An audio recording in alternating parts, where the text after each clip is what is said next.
जी और सीता सहचरी जी चीदर चिदरानी जी के दर्शन करने के लिए गए।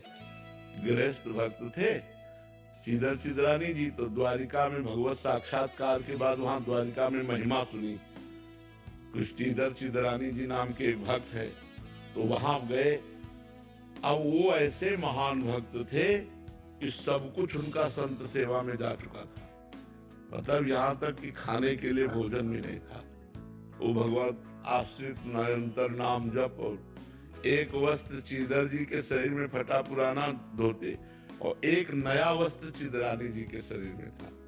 चीदर जी ने देखा पीपा जी और सीता सहचरी आई, बहुत ही एकदम विकल हो गए कि इतने बड़े महान संत हमारे पास आए। मिले को आनंद से बैठे।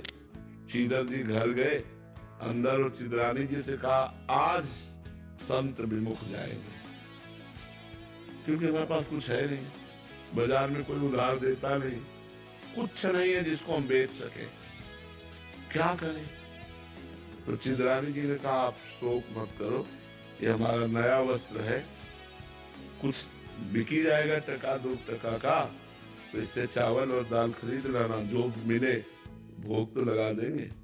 वो प्रसन्न हो गए। एक ही वस्त्र था तो बाजार में बेच दिया, जो भी उससे दाल चावल जो भी मिला उन्होंने बनाया, और बना के कोई सेर 2 सेर 2.5 सेर थोड़ी मिलेगा कपड़े, एक कपड़े का।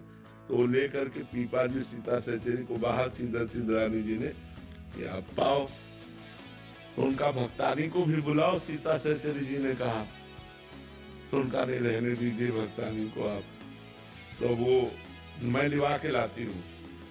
अंदर गई तो आंखों में आंसू और मुख में भगवान नाम, और रसोई में बैठे हो भगवान का चिंतन करे कि भगवान आप बड़े कृपाल हो। ऐसी स्थिति में भगवान की कृपा वो देख रहे। सीता सहचरी जी गई और उनका भक्त रानी, तो आप तो निर्वस्त्र हैं।